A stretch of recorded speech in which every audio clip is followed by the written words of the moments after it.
अब आगे बढ़ते हैं अपने इस खास कार्यक्रम में। मुख्यमंत्री मनोहर लाल ने स्कूल खोलने पर बड़ा फैसला किया। जी हां, 10 फरवरी से प्रदेश में सभी स्कूल अब खोल दिए जाएंगे। सरकार ने यह फैसला किया है। पहली से 9वीं तक के सभी स्कूल अब खुलेंगे। कोविड केस कम होने के बाद यह फैसला लिया गया है। तो वहीं आपको बता दें कि 10वीं से 12वीं तक के स्कूल तो पहले ही खुल चुके हैं और अब सरकार ने पहली से 9वीं तक के स्कूलों को खोलने का भी फैसला कर लिया है।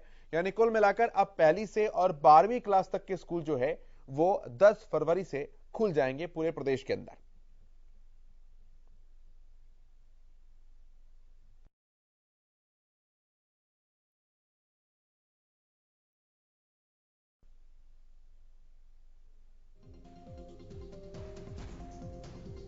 शिक्षा मंत्री कंवरपाल गुर्जर ने भी इस बारे में अपनी बात कही है।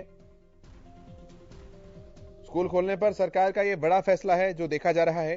पहली से 9वीं तक के सभी स्कूलों को खोलने का फैसला किया गया है।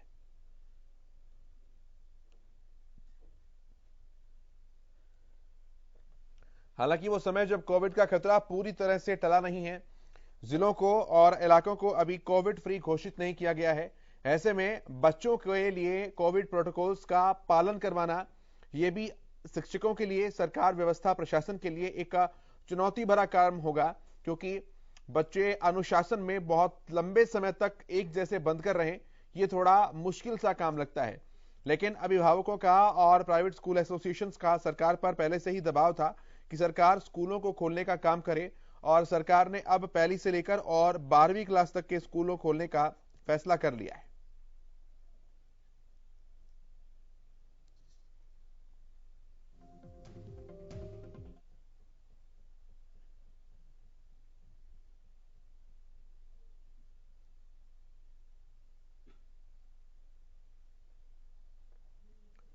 आपको बता दें 10 फरवरी से सभी स्कूल खोले जाएंगे।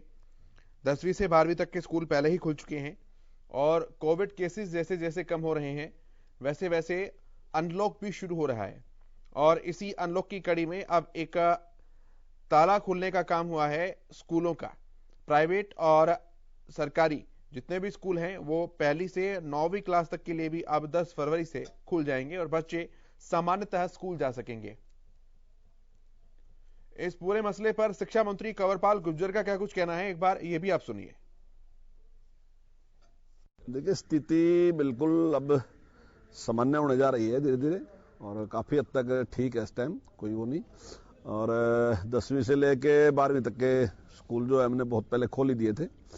आज हमने निर्णय लिया कि जो पहली क्लास से लेके और 9th क्लास तक के बच्चे जो हैं उनके लिए हम 10 फरवरी से स्कूल खोलने जा रहे हैं। हालांकि शिक्षा मंत्री ने साफ कर दिया है कि पहले भी कहा गया था और आपको बताएं कि हरियाणा न्यूज के खास कार्यक्रम में बात करते हुए शिक्षा मंत्री ने इस बात को कहा था कि अभी 10वीं 11वीं और 12वीं तक के स्कूल खोले जा रहे हैं, लेकिन बहुत जल्द 10 दिनों के अंदर अंदर पहली से और 9वीं क्लास तक के स्कूलों को खोलने का काम भी हम करेंगे। उन्होंने फरवरी के मध्य और अंत के बीच में कहा था कि ये स्कूल खोले जाएंगे, लेकिन फरवरी के शुरुआती दिनों में ही, पहले 10 दिनों में ही इन स्कूलों को, इन क्लासेस को खोलने का फैसला किया है और अभी तक सब इसका स्वागत करते हुए नजर आए हैं, क्योंकि सवाल उठाए जा रहे थे कि ऑफलाइन क्लासेस कब चालू होंगी। 5वीं और 8वीं क्लास में बोर्ड की परीक्षा लेने का फैसला सरकार ने किया, तो स्कूल खोलने का फैसला करने में क्यों देरी हो रही थी। और इन सवालों के बीच एक बार सरकार ने अब स्कूलों को खोलने का फैसला किया। 10 फरवरी से पहली से और 12वीं तक के सभी स्कूल अब खोले जाएंगे।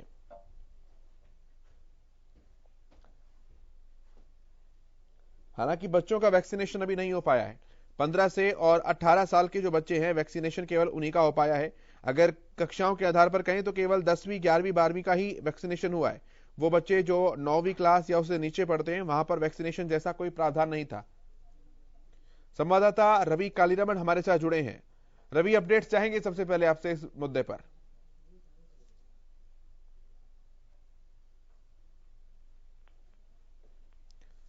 रवि, आवाज पहुंच पा रही है आप तक? जी जी केशव, अपडेट्स चाहेंगे सबसे पहले रवि। केशव देखिए, पहली से 9वीं की जो कक्षाएं हैं वो शुरू करने का फैसला जो है हरियाणा सरकार ने किया है और करीब जो 10 तारीख से के आसपास, 10 तारीख से जो है तमाम जो स्कूल हैं हरियाणा प्रदेश के, चाहे प्राइवेट स्कूलों की बात करें या फिर सरकारी स्कूलों की बात करें, तमाम स्कूल खोल दिए जाएंगे। इससे पहले जो है 11वीं 12वीं और 10वीं की जो कक्षाएं थी वो शुरू कर दी गई थी पहले ही। और जिस प्रकार से 15 से 18 साल के जितने भी किशोर हैं, लगभग 11वीं 10वीं 11वीं और 12वीं कक्षाओं के छात्र हैं, तो ऐसे में उनके लिए वैक्सीनेशन का प्रावधान था। वैक्सीनेशन उनको दी गई थी। तमाम जो बच्चे थे स्कूलों में उनको वैक्सीन जो है वो लगाई गई थी।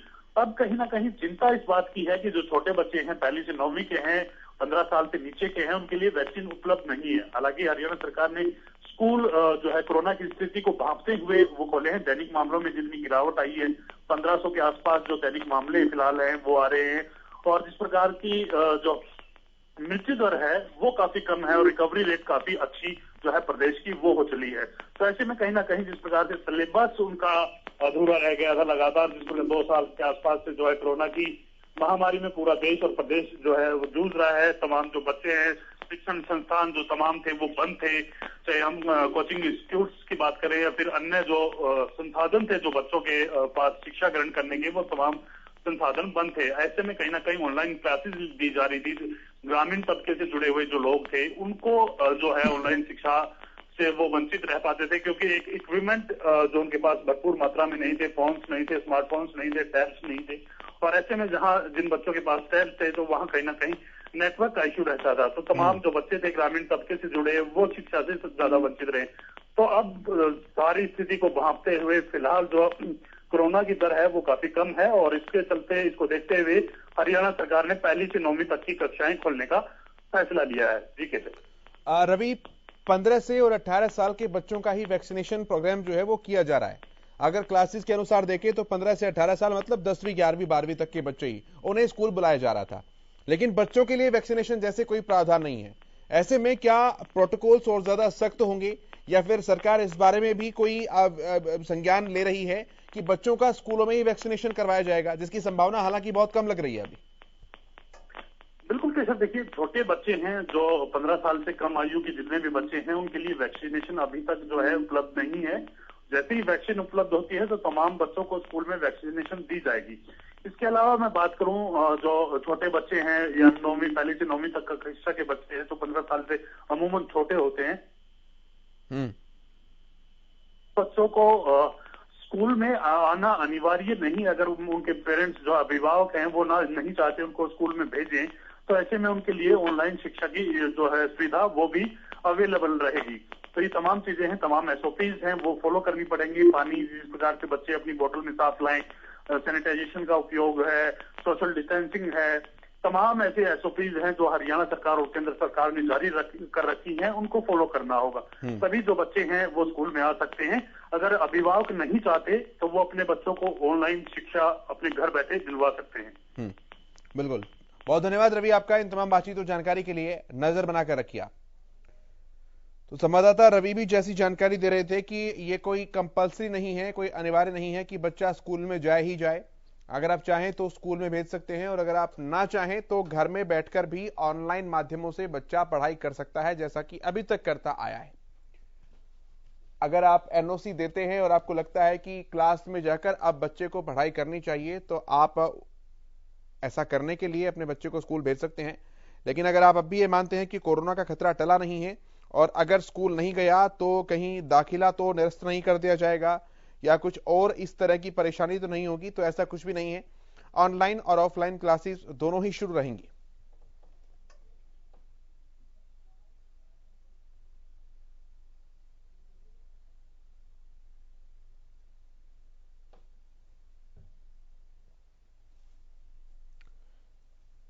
तो मनोहर सरकार ने स्कूल खोलने पर बड़ा फैसला किया है।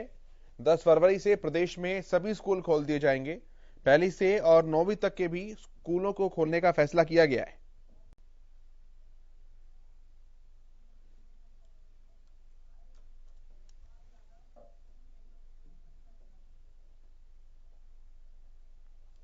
स्कूल एसोसिएशन संघ के सदस्य यशपाल यादव जी हमारे साथ जुड़ रहे हैं। यशपाल जी, बहुत स्वागत है आपका हरियाणा न्यूज पर। जी नमस्कार सर। किस तरह से देखते हैं यशपाल जी इस फैसले को? जी बहुत स्वागत योग्य कदम है। थोड़ा देर से उठाए गए कदम है लेकिन बहुत अच्छा स्वागत योग्य कदम है। अब बच्चे पढ़ाई कर पाएंगे क्योंकि बोर्ड के एग्जाम बहुत नजदीक आ रहे हैं। 10वीं और 12वीं के तो नजदीक आ रहे हैं। अब हरियाणा बोर्ड ने फैसला किया था कि 5वीं और 8वीं के भी एग्जाम हम लेंगे जी। तो उस लिहाज से भी देखा जाए तो बहुत अच्छा है। अब हम बच्चों की तैयारी अच्छे से करा पाएंगे और बच्चे बोर्ड के एग्जाम के लिए या बोर्ड का जो भी पैटर्न होगा उस तरीके से हम उसकी तैयारी करा पाएंगे ताकि रिजल्ट अच्छा आए और हमारे स्टेट का नाम और आगे जाए। क्योंकि हरियाणा स्टेट का नाम पिछले 2 साल में 2.5-3 साल में तकरीबन पीछे जाने के कगार पर आ चुका है और ये चीजें हमें बर्दाश्त नहीं होती थी। लेकिन अब सरकार ने अच्छा फैसला लिया है तो अब हम अपने स्टेट का नाम दूसरे स्टेट से ऊपर ले जाने में सक्षम होंगे। सरकार का बहुत अच्छा कदम है, बहुत स्वागत योग्य कदम है। 2 साल से जो बच्चे पीछे छूट रहे थे, चाहे दूसरी क्लास तीसरी क्लास, हम उसको बिना एग्जाम लिए ही ऊपर क्लास प्रमोट कर रहे थे, तो वो प्रमोट करने की नौबत नहीं आएगी। अब हम एग्जाम लेकर उनको प्रमोट करेंगे ताकि बच्चे भी सीरियस रहे, पेरेंट्स भी सीरियस रहे और यहाँ तक स्कूल और टीचर्स भी सीरियस रहे पढ़ाई को लेकर कि पढ़ाई का आकलन अब सही तरीके से हो पाएगा। बहुत अच्छा है, मुख्यमंत्री महोदय का बहुत धन्यवाद करते हैं, बहुत एक सही कदम उन्होंने उठाया है। यशपाल जी, अभी दोनों ही विकल्प खुले हुए हैं, ऑनलाइन भी और ऑफलाइन भी, यानी कि चाहे तो स्कूल आकर पढ़ाई करें, चाहे तो घर बैठकर ऑनलाइन माध्यमों से पढ़ाई करें। ऐसे में अब भी कुछ ऐसे पेरेंट्स हैं जो चाहते हैं कि हम ऑनलाइन माध्यमों से ही पढ़ाई करवाते रहेंगे अपने बच्चों को, उन्हें लेकर आप क्या कुछ सलाह देना चाहेंगे, क्या कुछ संदेश देना चाहेंगे? देखिए, सरकार ने ऑनलाइन और ऑफलाइन दोनों का ऑप्शन खुला रखा है। ये हमारे लिए थोड़ी मुश्किल पैदा करेगा, इसलिए कि हम ऑनलाइन और ऑफलाइन दोनों एक साथ नहीं चला सकते। हमारे पास लिमिटेड टीचर्स है। जो टीचर्स है वो ऑफलाइन क्लास में बच्चों को जब पढ़ा रहे होंगे तो वो ऑनलाइन क्लास कैसे ले सकते हैं? ये पॉसिबल ही नहीं है, प्रैक्टिकल पॉसिबल नहीं है। तो दूसरी बात ये कि बहुत सारे बच्चे स्कूल में आना चाहते हैं। तकरीबन 90-95% बच्चे अब आने के लिए तैयार है क्योंकि उनकी मांग थी। बार बार स्कूलों को फोन आ रहे थे, बार बार स्कूलों को कांटेक्ट करके बच्चे और पेरेंट्स पूछ रहे थे कि स्कूल कब खुलेंगे। दूसरे स्टेट में स्कूल खुल चुके हैं, हमारे स्टेट में नहीं खुले। तो हम यही कह रहे थे कि सरकार से अर्जी लगाई हुई है, सरकार जल्दी ही कुछ फैसला ले लेगी। तो 90-95% जब बच्चे आने के लिए तैयार है, 4-5% बच्चे आने के लिए तैयार नहीं है, तो उन 4-5 के पीछे हमारी बहुत ज्यादा एनर्जी वेस्ट होगी। एनर्जी भी वेस्ट होगी, पैसे भी वेस्ट होगा, समय भी वेस्ट होगा।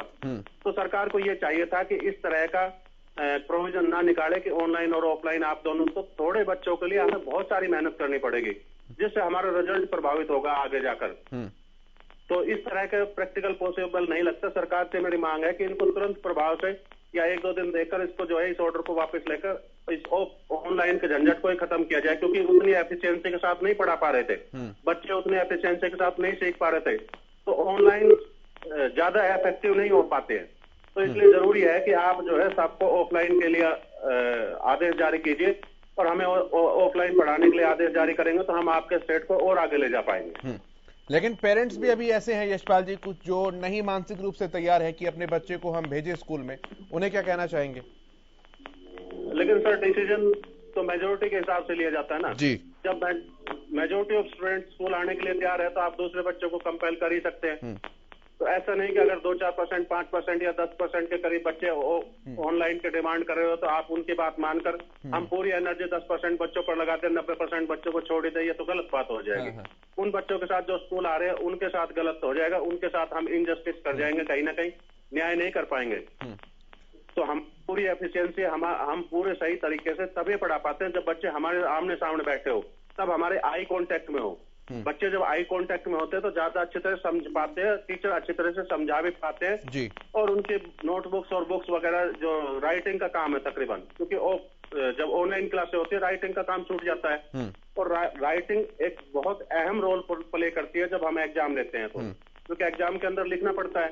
तो बच्चों की आदत से जब अब बच्चे स्कूल आ रहे हैं, 10वीं और 12वीं क्लास के बच्चे स्कूल आ रहे हैं, हम देख रहे हैं कि राइटिंग पार्ट उनका छूट गया, लिखने की आदत धीरे धीरे खत्म हो गई। अब उतनी स्पीड के साथ बच्चे लिख नहीं पा रहे, तो 3 घंटे में किस तरह से एग्जाम। ठीक है यशपाल जी, मैं वापस आता हूं आपके पास। भारतीय जनता पार्टी से प्रवक्ता प्रोफेसर विधु रावल भी हमारे साथ जुड़े हैं। प्रोफेसर साहब, बहुत स्वागत है आपका। सबसे पहले तो सभी स्वागत कर रहे हैं सरकार के इस फैसले का जो स्कूल खोले जाने को लेकर किया है, लेकिन स्कूल एसोसिएशन से जुड़े हैं यशपाल जी भी हमारे साथ कनेक्टेड थे। उन्होंने कहा कि ऑनलाइन और ऑफलाइन दोनों साइमल्टेनियसली, यानी कि एक साथ चालू रखना, ये स्कूलों के लिए जो है वो थोड़ा चुनौतीपूर्ण कार्य है। या तो पूरा ऑनलाइन ही था और अब ऑनलाइन खत्म हुआ तो फिर पूरा ऑफलाइन ही रखना चाहिए। देखिए, चुनौतीपूर्ण तो है, इसमें कोई संदेह नहीं है, लेकिन इसके बावजूद भी ये आवश्यक इसलिए है क्योंकि बहुत सारे बच्चे ऐसे हैं जो ऑफलाइन एजुकेशन ले नहीं पा रहे हैं, ग्रामीण अंचल से आने वाले और बहुत सारे बच्चे हैं।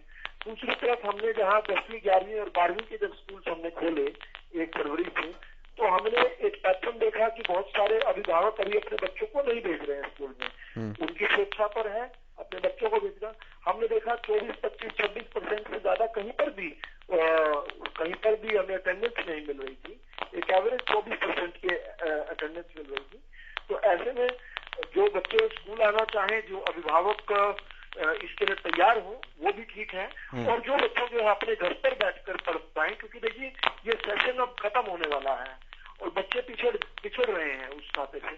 तो जो बच्चे जो है वहां पर आए और जब उनको लगे, ये कॉन्फिडेंस आए कि वो स्कूल में आ सकते हैं, तो उस समय उन बच्चों को। जी विदु जी, आपकी आवाज नहीं मिल पा रही है, थोड़ा नेटवर्क इशू है। मैं दोबारा से आपके पास आता हूं। तब तक राजदीप यादव जी हमारे साथ जुड़े हैं, जो कि एक अभिभावक के पेरेंट हैं। राजदीप जी, स्वागत है आपका हरियाणा न्यूज पर। कैसे देखते हैं सरकार के इस फैसले को राजदीप जी? सर बहुत बहुत धन्यवाद आपका इस डिबेट में बुलाने के लिए जी। सरकार का कदम स्वागत योग्य है, लेकिन इसमें जो यशपाल जी कह रहे थे कि ऑनलाइन और ऑफलाइन मुश्किल हो जाता है, मैं उनकी बात से सहमत हूँ। इसमें सरकार को ये करना चाहिए कि 50% कैपेसिटी, एक से जैसे 50 बच्चे हैं क्लास में, तो 1 से 25 को एक दिन बुलाएं और उनको राइटिंग का काम भी दें। इतना काम दें कि वो अगले दिन जब स्कूल ना आए तो उनके पास भरपूर काम हो, और 25 से 50 तक के बच्चों को फिर अगले दिन बुला लें। तो एक बार जब ये रूटीन बन जाएगा फिर सब में इंटरेस्ट जग जाएगा और सब आने लग जाएंगे। लेकिन ये स्टार्टिंग में तो 2-4 दिन तो हमें देखना ही पड़ेगा, कोई नहीं भेज रहा है, किसी को इन्फॉर्मेशन नहीं है, तो ये सब होने में हफ्ते 10 दिन लगेंगे। तो तब तक हम ये एज ए अल्टरनेट बेस पे कर सकते हैं। ठीक है। स्वाति माहेश्वरी जी भी हमारे साथ जुड़ी हैं, हेल्थ एक्सपर्ट हैं। स्वाति जी, बहुत स्वागत है आपका भी। शुक्रिया। फैसला तो सरकार ने किया है, लेकिन बच्चों का वैक्सीनेशन अभी तक नहीं हुआ है। तो एक हेल्थ एक्सपर्ट होने के नाते, डॉक्टर होने के नाते, आप किस तरह से देख रही हैं कि जो कोविड प्रोटोकॉल हैं, बच्चे इतने डिसिप्लिन नहीं रह पाते हैं, सेल्फ डिसिप्लिन की जब बात आती है तो? देखिए, बात यह है कि जो भी ये फैसला लिया है इसका स्वागत करती हूँ। बहुत अच्छा फैसला, क्योंकि अगर इस वक्त आप भारत की स्थिति देखें तो ओमिक्रॉन का संक्रमण दर जो है वो काफी कम हो चुका है, और जिस तरह से इन्फेक्शन अभी सेकेंड वेव और थर्ड वेव में हुआ है उससे बच्चे भी बहुत प्रभावित हुए हैं, और बच्चों में एक इम्यूनिटी लेवल भी जो है इस वायरस को लेकर के स्वाभाविक तौर से, क्योंकि जब घर में बाकी लोग बीमार होते हैं तो बच्चों को भी क्लिनिकल सब क्लिनिकल इन्फेक्शन होते हैं और उससे उनके अंदर भी इम्यूनिटी डेवलप होती है, क्योंकि हमारे सीरो सर्वेज भी पहले दिखा चुके हैं कि बच्चे काफी तादाद में उनके अंदर कोविड एंटीबॉडीज बनी है। इन चीजों को देखते हुए और खासतौर से इस बात का ध्यान रखते हुए कि 2 साल से बच्चे जो है वो कोविड की वजह से स्कूलों से दूर हैं, मानसिक तनाव उनके ऊपर बहुत ज्यादा है, बच्चों की फिजिकल ग्रोथ भी उतनी अच्छी नहीं हो पा रही है क्योंकि स्कूल नहीं जा पा रहे, तो इन सब चीजों को देखते हुए मुझे लगता है अभी सही वक्त है कि हमें बच्चों का स्कूल खोलना चाहिए। 16 साल से ऊपर के बच्चों को वैक्सीन लग आने वाले वक्त में और बच्चों को भी लगाई जाएगी। लेकिन अच्छी बात देखिए यह है कि एक, बच्चों के अंदर अब एंटीबॉडी लेवल काफी हद तक अच्छे स्तर पर है। दूसरा, जो हमारा स्टाफ है, जो कि स्कूलों का स्टाफ है, उसकी भी अगर आप संख्या देखें तो ज्यादातर राज्यों का एक कहना है कि 95% तक उनका जो स्टाफ है वो प्राइमरी वैक्सीनेशन 2 डोज ले चुका है, जो कि अपने आप में एक और बहुत अच्छी उपलब्धि है, क्योंकि वहां से बच्चों में इन्फेक्शन आने का जो एक संभावना रहती है वो भी काफी कम हो जाएगी। अब बात यह है कि बस स्कूलों को इस चीज का जरूर ध्यान रखना होगा कि जो नियम कानून उनके बनाए गए हैं ताकि संक्रमण बच्चों में ना बढ़े, उसको बहुत अच्छे से उनको फॉलो करने की जरूरत है। ये ना हो कि वो केवल कागजों पर रह जाए, बल्कि वो धरातल पर दिखना चाहिए। और जो भी बच्चों को भी उस तरह की आपको ड्रिल्स करानी चाहिए ताकि बच्चे भी इस चीज की अहमियत को समझें कि हम स्कूल आ रहे हैं लेकिन हमें कोविड अप्रोप्रिएट बिहेवियर का ध्यान रखना है। और वहीं पेरेंट्स भी इस बात का जो है ध्यान रखना उनके लिए भी जरूरी हो जाता है कि वो अपने बच्चों को सही तरीके से मास्क लगाना, हाथों को धोना, इन सब चीजों के बारे में जरूर से सही से बताएं। और अगर कोई बच्चा इस वक्त पीड़ित है, उन्हें लगता है कि हमारे बच्चे को आज खांसी है, बुखार है, सर दर्द, थकान महसूस हो रही है, तो उस दिन हमें बच्चे स्कूल नहीं भेजना चाहिए जब तक कि बच्चा ठीक न हो। इस तरह से बाकी स्कूल के बच्चों को जरूर सुरक्षित कर सकते हैं। तो ये कुछ कदम है जिन्हें उठाते हुए तरफ हम चलेंगे तो मुझे लगता है वक्त आगे स्कूल जरूर खोल देने से कि इसका बहुत प्रभाव बच्चों के ऊपर अब पड़ रहा है। और जिस तरह से अब ओमिक्रॉन भी हमने देखा है कि माइल्ड रहा, उतना ज्यादा ठीक है स्वाति जी, मैं आता हूँ वापस आपके पास। विदु जी के पास मैं अभी आ रहा हूँ। विदु जी, ये वैक्सीनेशन को लेकर भी क्या कोई एक्शन प्लान या इस तरह की योजना बन रही है कि बच्चों का भी करवाया जाना है? देखिए, फिलहाल पहले 15 से लेकर 18 साल के बच्चों का तो वैक्सीनेशन जो है हो रहा है।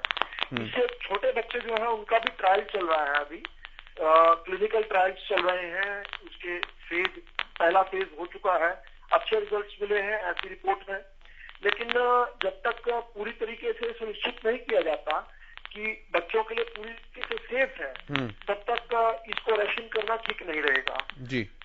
वैसे हम जानते हैं, हमने बहुत सारी रिपोर्ट्स भी पढ़ी हैं और एक आर्टिकल हिंदुस्तान टाइम्स में डॉक्टर पार्थ सारथी का था, को भी मैं रेफर कर रहा हूँ, और एक बार डॉक्टर अरुण गुलेरिया ने भी एक बार कही थी बात, ये वो भी रेफर कर रहा हूँ कि बच्चों के अंदर वायरस को टेक करने की जो क्षमता है वो बड़ों से अधिक होती है, एडल्ट से ज्यादा बेहतर होती है। तो इस नाते से ऐसा तो नहीं कहेंगे कि हमें कंप्लेसेंट होना चाहिए, लेकिन बहुत ज्यादा चिंता करने की भी आवश्यकता नहीं है।